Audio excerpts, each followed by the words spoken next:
एक मराठी का आधार है। मैं देव आनंदी का रहने वाला हूं और आपसे अपेक्षा है, आप दिलदार मुख्यमंत्री हमारे रिक्शा चालक और टैक्सी चालक के सर पे आप हाथ रखेंगे। डर का माहौल ये लोग ने तैयार करने की कुछ संगठन के और कुछ पार्टी के लोग कर रहे हैं। रिक्शा वाले भी आए गवंडी से, रेलवे स्टेशन से लेकर बैंड्रा टर्मिनल्स के लोग हैं, कुर्ला टर्मिनल्स के लोग हैं, गवंडी के लोग हैं, ये सारे लोग हम सीखेंगे। तो हमको 1 साल की मुद्दत साहब आपने देना चाहिए, जो हम लोग अच्छे तरीके से जुजबी मराठीने सुंदर मराठी शिकतो। मी पुण्याचा देव आळंदीचा आहे, मी सांगतो लाभले अमास भाग्य बोलतो मराठी, जहां लोक हरेच धन्य ऐकतो मराठी, धर्म पंथ जात एक जानतो मराठी, एवढ्या जगात माय मानतो मराठी।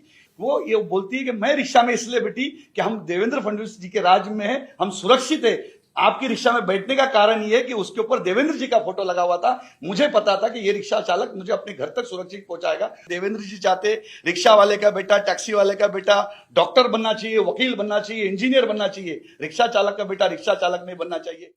आप लोगों का इस बात के लिए स्वागत करता हूं कि आप सबने ये तय किया कि जुजबी मराठी हम सीखेंगे। महाराष्ट्र में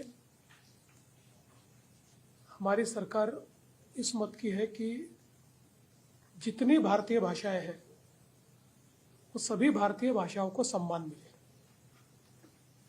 और हम सभी भारतीय भाषाओं का सम्मान करते।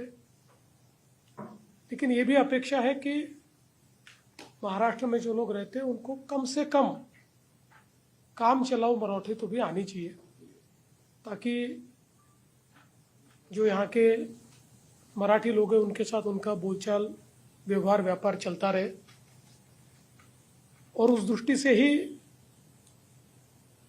इस बात की शुरुआत हुई कि भाई हमारे जो ऑटो चालक टैक्सी चालक है ये लोग मराठी सीखे। आपने जो अभी बात कही है वो मुझे अच्छी लगी कि तुम्ही सगळे शिकू इच्छिता। तुमची सगळ्यांची मत आहे की जुजबी का होईना मराठी शिकलं पाहिजे, हे तुम्ही मत मांडलं, याचा मला आनंद आहे।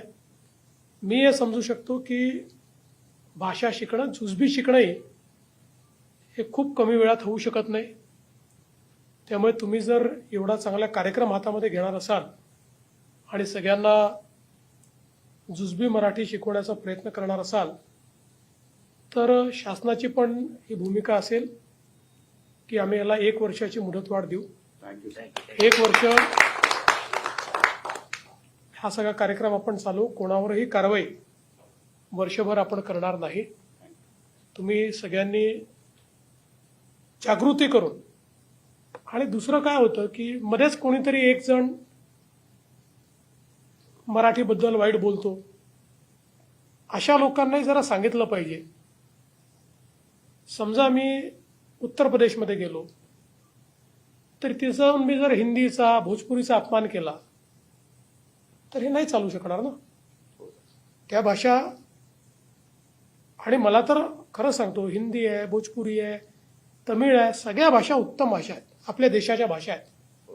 प्रत्येकाने आपल्या सगळ्या भाषांचा स्वाभिमान ठेवला पाहिजे आणि आपल्या मातृभाषेचा जास्त स्वाभिमान ठेवला पाहिजे।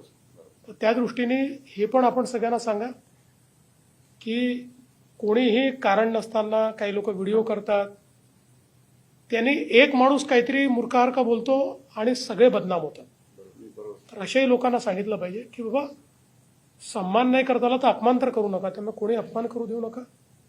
बाकी तुमची दिशा चांगली आहे, तुमची शिकण्याची मानसिकता आहे। सरकारही आम्हाला समजतं की या गोष्टी लादून होत नाही, या गोष्टी प्रेमाने, या गोष्टी सन्मानाने, या गोष्टी सगळ्यांनी सोबत काम करून होतात। त्यामुळे निश्चितपणे परिवहन विभागाला मी सूचना करेन, उद्याच मी त्या सूचना देईन आणि आपण 1 वर्षाची मुदतवाढ याकरता देऊ। बाकी जे विषय तुम्ही मांडलेले आहेत त्या विषयांवरही एक स्वतंत्रपणे बैठक घेऊन त्याही गोष्टी आपण करू।